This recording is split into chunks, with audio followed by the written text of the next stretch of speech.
Hello, it's Concord Wind. I prepared a passage of God's words to read. Um, but of course, I always have something to say before I read. Just wanted to say, I've been throwing up this morning real bad. I haven't been able to keep any coffee down. I'm trying to keep coffee down and beta alanine. Trying to keep that stuff down so I can wake up and feel good. Yeah, that's it. Let's read. God says, just how much do you love God today? And just how much do you know of all that God has done in you? These are the things you should learn. I'm going to stop right there. All that God has done in you, I'll tell you this, when I was in my early 20s or maybe not even that old, like 18, 19,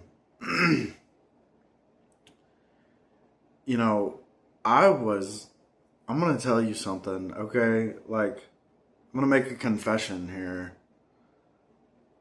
I was an evil person. I mean, I was sick. I was disgusting. And, I was thinking about this the other day, how, this is just one example of millions upon millions of times God has saved me. Saved me from myself. And even though it's a hypothetical situation, it's very realistic, and it's something that could have happened without God protecting me. And and God was protecting others too, and so basically, when I was about 18, 19 years old, I was hanging out with this 14, 15-year-old girl. Her name was Taylor. We would smoke pot together and just drive around, listen to music, laugh, We were like little buddies, and we also did shrooms together. Never slept together, nothing like that.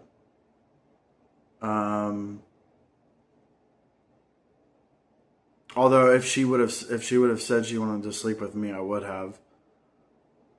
At the time, I mean, not now. Of course, not now. Even though she'd be in her 20s now, but still, I mean, I wouldn't do it. I have principles and standards now.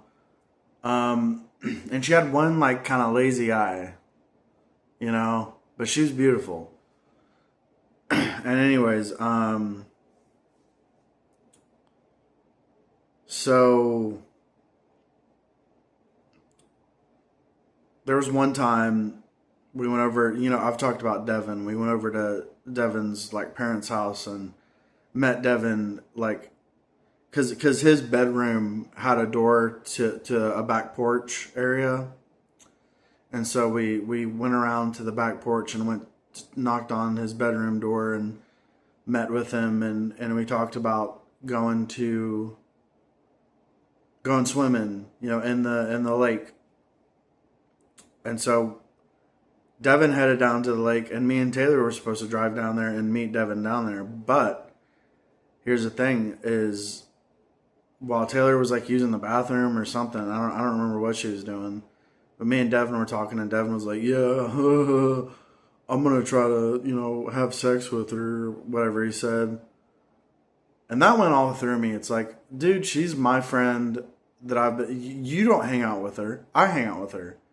You don't smoke pot with her. I smoke pot with her. You haven't done shrooms with her. I do shrooms with her. I am the one who drives her around, spends my gas money. The first time she ever drove a car, she drove my Chevy Cavalier, my 1997 Chevy Cavalier. Because I let her drive it to practice in a neighborhood so she could feel comfortable with driving. I don't know. I mean, felt like he was stepping over a boundary, and he was walking into my territory, and I was like, I am not gonna get cucked by my best friend and this girl. So even though the word cucked like wasn't that wasn't a word back then, because this was like, I don't even know, like 2012 to something like that. But I knew the concept of it even before it was a word, and so I was like, okay, me and Taylor are heading back down towards her place, and she was upset, and she was like, why are we not going to meet Devin at the lake? I wanted to go swimming. And I was like, well, because I don't remember what I said. I mean, but we were yelling at each other, fighting, and in the heat of the moment, here's where it gets to the part where God saved us. In the heat of the moment, if she would have been someone like my ex-wife, or if she just would have been so angry, or if she didn't know where I was taking her, or if she felt scared and angry at the same time, and her adrenaline was going, she could have jumped out of the car, got seriously hurt, or even died while I was driving. And you know what the scary part is that I could potentially have gotten in trouble for that alone. For that alone, I potentially could have gotten in trouble. But if she would have died, like, I was so evil and disgusting and desperate back then, I'm honestly not sure what I would have done with the body. Like, I had no principles. I was just, I don't know what I would have done. And that scares me. But at the same time, I know God didn't allow it to happen because he knew that I was too retarded and evil to be able to handle a situation like that appropriately. Plus, he was protecting her. The whole situation was just like, yeah, I mean, I know that sounds really bad on my part, but I've changed since then, so don't worry. But I mean, when you're young, I mean, you're kind of evil, And I mean, I was probably more evil than most people around my age, maybe, But I mean, I remember. I won't talk about that. Let's just keep reading.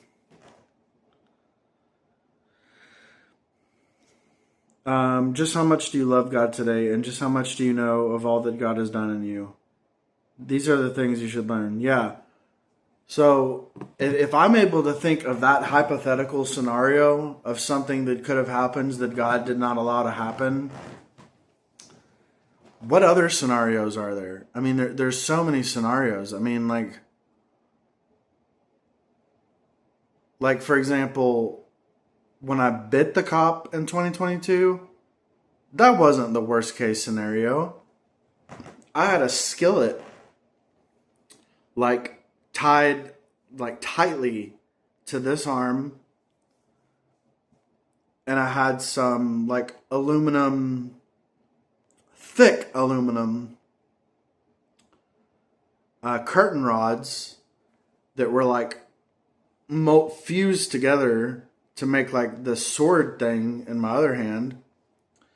And the curtain rods weren't really very dangerous. They're a little dangerous, and there was a knife lodged in at the end of the curtain rod sword thing.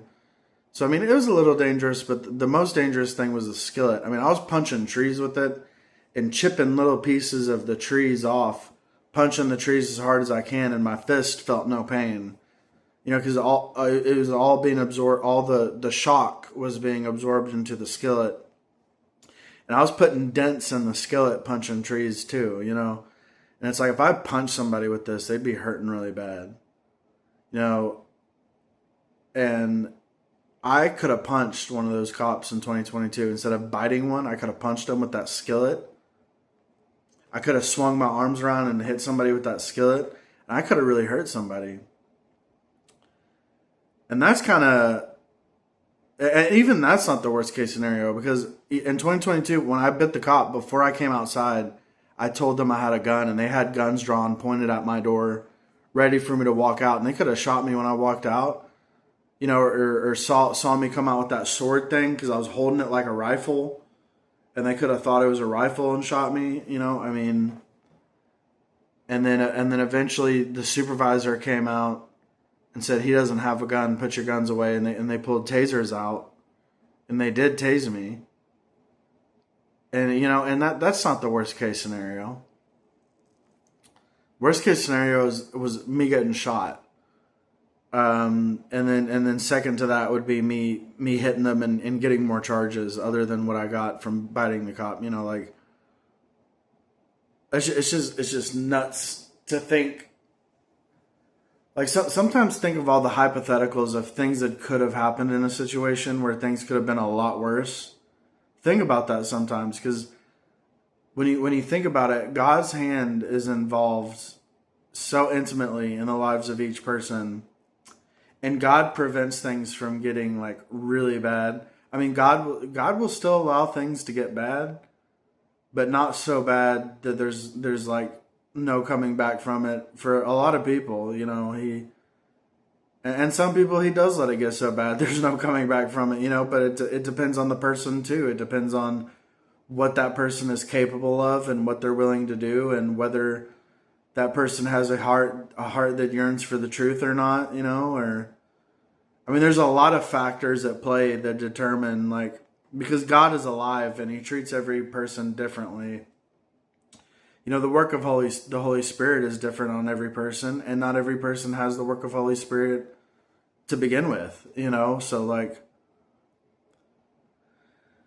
it's all very different. God treats everybody differently, but he treats everybody with respect and fairness, and God has a disposition of rewarding the good and punishing the wicked.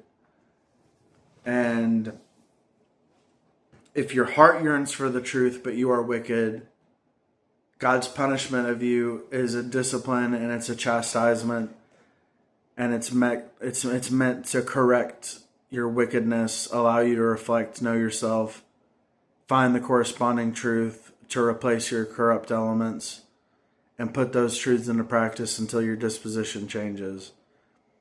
And that's the point of punishment if you're wicked, but your heart yearns for the truth.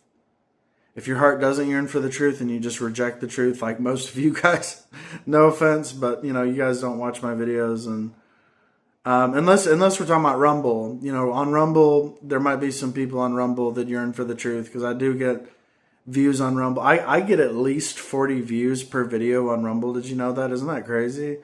On YouTube, I get at least 0 views per video, and I promote my videos and stuff, and I still just cannot get viewers. I've got over 140 subscribers on YouTube, and I still cannot get people to watch my videos on YouTube. I don't know if it's because it's just a bunch of liberals or what, but like, I just cannot get people to watch my videos on YouTube. But like Rumble, where the conservatives are, they watch my videos, and which is weird, because like, my content is not pro-conservative or pro-liberal. It's just pro-God. That's it. Like, it's not pro-conservative. It's not pro-liberal. It's not like, I don't share my political opinions very often. Sometimes I'll share some political views, but a lot of times the political views I share are more so like related to common sense rather than conventional politics. Like the transgender stuff. I mean, I used to be transgender. I could pull up pictures probably, like back in 2022 when I bit the cop, I was transgender. I got arrested. And I was absolutely nuts. And here's another thing that God saved me with is, thank God I didn't have the money to get, breast implants. Because back in 2022, when I know I look so manly, and it's like really hard to believe that I used to be transgender, but I did. I really did used to be transgender. And I'm not just manly, I'm like ugly and manly. You know, like I'm like kind of geeky, ugly and manly, you know? And so it's hard to believe that someone like me is like was transgender at one point, but I was. Which transgender isn't even real. I mean, it's just like a fake term that means a man pretending to be a woman or a woman pretending to be a man. I mean, it's just pretend. And that's what it was pretend. And it was because of my psychosis that I was pretending to be a woman, because I thought that I was Rika from Higurashi, and that Rika was pretending to be Rena from Higurashi, and that me and my ex-wife were switching bodies, and then my ex-wife was the Genocyber, and she was like basically God, and you know, and that my life was in danger if unless she was protecting me, and I wasn't sure, I didn't trust her, and yeah, and I dyed my hair red because Rena had red hair and Rika had blue hair, and I was Rika pretending to be Rena, so I was Rika tricking people into thinking I was Rena. And I remember hallucinating and hearing the cops outside my camper say, "So is he?" It actually was my dad. I heard my dad say to the cops, "So is he a Rena type?" And I brought that up to my parents so many times. I was like, "Did Dad say I was a Rena type?" Like I kept asking them that, and my mom would say over and over, "I promise he never said anything like that. He has no idea what you're talking about." And I thought, I'm on the Truman Show, and they know the stuff I look up about Higurashi. And the memes I look up about Higurashi, and they know that I think I'm Rika. They know that I'm Rika pretending to be Rena, or they're confused and think that I'm Rena. And it's like, I'm not any one of these fictional characters, especially fictional characters that are girls, because I'm a man. It makes no sense, you know, and it's just like that delusional psychosis is absolutely nuts. It's so crazy. You know, and it's like, that's how I know and that transgenderism is a mental illness. And it's because I have experience with it. So this goes beyond politics. This is not a political issue. This is an issue of mental illness. And so this is like I'm bringing this up for mental health awareness, you know, like, you know, be aware. Like if you have friends or family that are transgender, you know, encourage them to get on an antipsychotic. You know, I recommend Abilify, because Abilify has no side effects. They can get an injectable, so they don't have to worry about remembering to take a pill every day. And the monthly injectable of Abilify is covered by Medicare and Medicaid. So if your transgender friends or family have Medicare or Medicaid, or, you know, I mean, and if not, then they can get on like Farm Bureau or something. I mean, Farm Bureau's rates are pretty decent, and for a young person, you know, would probably be worse than for an older person. But you know, if they're like middle aged, you know, the rates should be lower than for a younger person, and but anyways, just try to get them on an antipsychotic. Because once I got on an antipsychotic, I realized I was a man. You know, like, the antipsychotic opened my eyes. God worked in me through the antipsychotic. He awoke in me through the antipsychotic. And, you know, so, you know, I mean, my life is evidence and proof. I don't care what anybody says. Like, liberals are crazy because, you know, and this is getting a little bit political, but at the same time, it's reality, is that, you know, liberals believe transgenderism is a legitimate identity, but I was transgender only while I was under the influence of severe psychosis. And once I got on an antipsychotic and I was stable, and no longer in psychosis, that's when I stopped believing I was transgender. So that's how I know for a fact transgenderism comes from mental illness. It just does. So, anyways. Yeah, so, when I was in the hospital, I talked about getting breast implants, and I told my doctors I wanted to get breast implants. And thank God I did not have the money for breast implants. You know how my life, like, especially if I couldn't afford to get the breast implants removed, oh man, my life would have been ruined. I mean, a man with like big boobs, I mean, that would be so embarrassing and humiliating, and I would feel like my dignity as a man is just stripped from me. I would feel so humiliated. I mean, thank God, God did not allow me to have the money to get that surgery done while I was in psychosis and wanting to get that surgery done. Like, you see how much God does for us? Like, just take the time to think sometime about all the hypotheticals in your life, all the things you wanted to do that you weren't able to do. Think about how those things could have backfired if God allowed them to happen. And God didn't allow them to happen, so think about how much better your life is now and how much you've matured and grown because you didn't get your way. Think about that. Think about all the work that God has done in you. I mean, it's amazing when you think about it. And it's like, God is so intimately involved in every part of our lives, Because every hypothetical, God was there. He was there preventing the hypothetical scenario from becoming a real scenario. You know what I mean? So it's really amazing. So anyways, thanks so much for watching. That's it for this video. And looking forward to maybe making some music today. I've been making a lot of music. And really happy with how the music's been turning out. If I had to pick a favorite, I'd probably say My God Obsession is probably my favorite because I am, obsessed with God. And so that song, I mean, obviously I wrote the lyrics to the song, so of course I connect with it, but it feels like such an accurate expression of my, I don't know, like my heart. My heart is just poured into those words. I mean, I really love that song, and I think the genre, is perfect, like that EBM genre.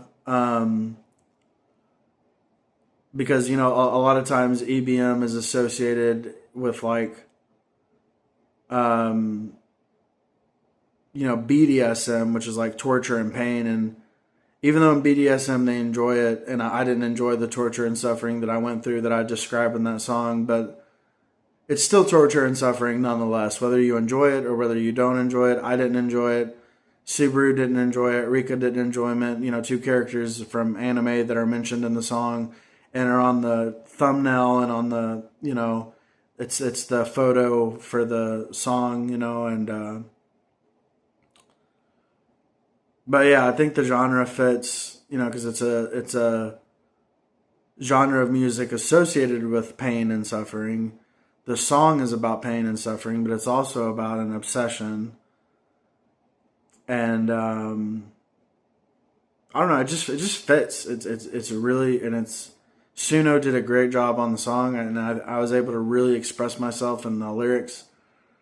And I'm just really happy with how it came out. So that's probably my favorite so far. And it's so different from any Christian song I've ever heard too. Which I haven't heard a lot of Christian AI music, but